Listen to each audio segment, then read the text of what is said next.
In ancient times, in the land of Sangkuriang in a kingdom led by a king who was accompanied by a queen who only had a daughter. The princess was named Dayang Sumbi, who was known for her beauty and intelligence, but she was also famous for her spoiled nature. One morning when Dayang Sumbi was weaving, she felt unwell. Then she accidentally dropped her spun yarn on the floor many times. Oh my, the spinning wheel has fallen again. I promise. Whoever it is, if there is someone who brings the fallen spun thread to me. If he is a man, I will make him my husband. If he is a woman, then I will make her my sister. A few moments after the words of the covenant confirmed the promise, after that someone came, a powerful dog named Chumang. Is this yours, princess? I came here to give you the spun yarn. I found it on the way. Why did you bring my spun yarn? Whether I like it or not, I have to fulfill my promise to make this dog my husband. Finally, Dayang Sumbi and a dog named Chumang finally got married, but after hearing Dayang Suming was married to a dog, the king immediately expelled Dayang Suming from the palace and lived in the village. After being expelled from the palace, Dayang Sumbi and Chumang went to the village and lived happily in a household. A few months later, Dayang Sumbi and Chumang were blessed with a dashing and handsome boy. The boy grew and developed like a normal boy. This boy was named Sangkuriang. Years later, Sangkuriang grew up to be a handsome and dashing young man. His daily life was always accompanied by Chumang, who he knew was just an ordinary dog, who always faithfully accompanied him and was not his biological father. One day, Dayang Sumbi called her son Sangkuriang. Sangkuriang, Mom is craving for venison. Go now to the forest to hunt deer and take Chumang with you. Okay, Mom. Sangkuriang arrived in the middle of the forest. The time I should be able to get a big deer, and I will not return home until I get a satisfactory result. A few hours later, Sangkuriang did not get any results, and he wished that I would be forced to stick this arrow into the body of the Chumang in exchange for the game that I never got. Now I'm forced to shoot you, Chumang. I'm sorry I killed you, Chumang. After killing the Chumang, Sangkuriang finally arrived home. He immediately handed Chumang's meat to his mother. Mom, this is the venison I got. And apparently my hunting results are great for us, Mom. Thank you very much, my son. You are very good at deer hunting. A few hours later, after eating, Dayang Sumbi remembered Chumang, who had yet to show himself. While waiting for Chumang's return, Dayang Sumbi became worried about Chumang's condition. Finally, Dayang Sumbi called her son to talk about Chumang. Sangkuriang's mother asked where Chumang.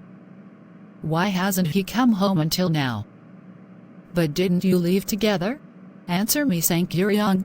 Yes, Mom, we did go out together, but I'm really sorry, Mom. I also wanted to tell you that Chumang died in my hands. How come the Chumang died in your hands, son? When I was in the forest, I still couldn't get a single deer that I could get, because I was afraid that my mother would be disappointed with me not being able to bring deer meat home.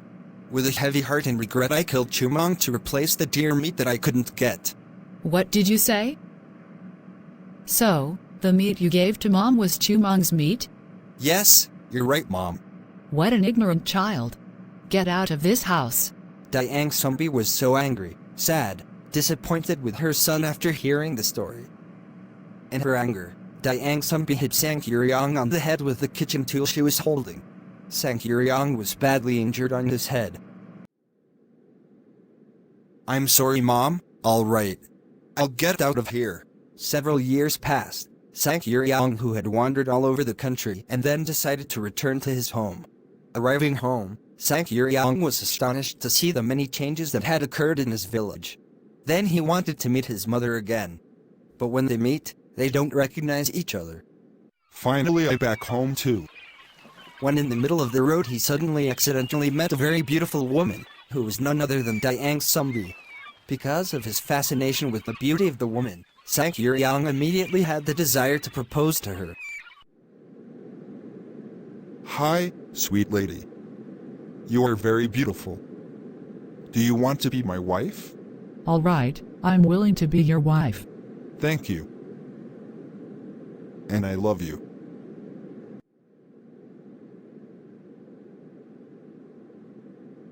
One day Sangkuriang asked for help to tidy up his headband, and Dayang Sumbi helped to tidy it up. But when she smoothed her headband, she saw a very clear scar on Sangkuriang's head. And Dayang Sumbi immediately asked about the scar on his head. Sangkuriang, why is there a scar on your head? What kind of scar is it? This scar on my head was because I had been beaten by my mother in the past. And because I had also killed her favorite dog. After leaving with Sangkuriang, Dayang Sumbi remembers the story that was told by Sangkuriang, and remembered his son who used to make a few years, where his son made her angry, and made him injured in his head. But she was surprised because, Oh my God. It was really my son Sangkuriang who proposed to me to be his wife. Dayang Sumbi became increasingly confused and restless. She was also thinking about how she couldn't marry her own son, and looked for ways to stop this wedding plans. After Sangkuriang returned from hunting, Dayang Sumbi would try to talk Sangkuriang into canceling their wedding plans.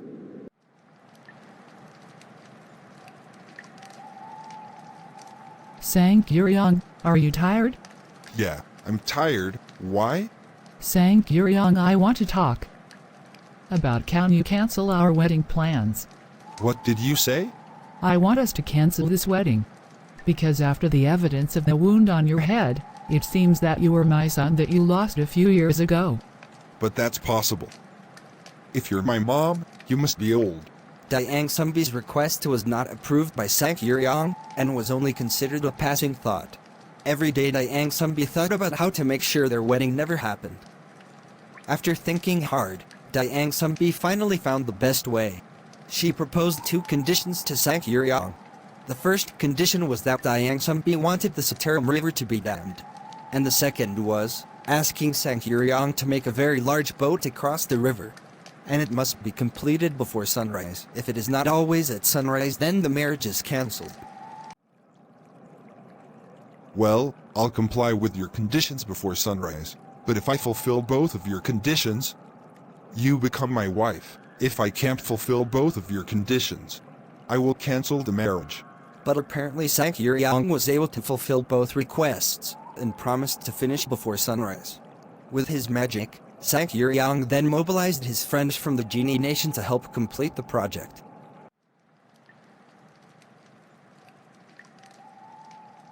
Oh Genie, will you help me to make a big boat and build a dam on the Sangkuriang River? Well, I'll help you, honor Sangkuriang. At that time secretly, Dayang Sumbi peeked at the work of Sangkuriang. How surprised she was because Sangkuriang almost completed all the requirements given by Dayang Sumbi before sunrise. And Dayang Sumbi then asked for help from her magic power and prayed to make the sunrise appear quickly. After the sun came up, Sangkuriang stopped doing his work, and the genie ran away because he thought the sun had arrived. But Sangkuriang realized that this was just a trick from Dayang Sumbi. Sangkuriang was angry and cursed Dayang Sumbi, and then he broke the dam that he and his genies had half finished. Dayang Sumbi, I curse you hereby, because of your trickery. Because of the anger that was not properly channeled, Sangkuriang also broke the dam that he had made himself. Because of the breaking of the dam, there was a flood and the entire city was submerged in water, and he also kicked the boat and the day it fell upside down. And the boat formed a mountain, namely Tungkuban Parahu. The end.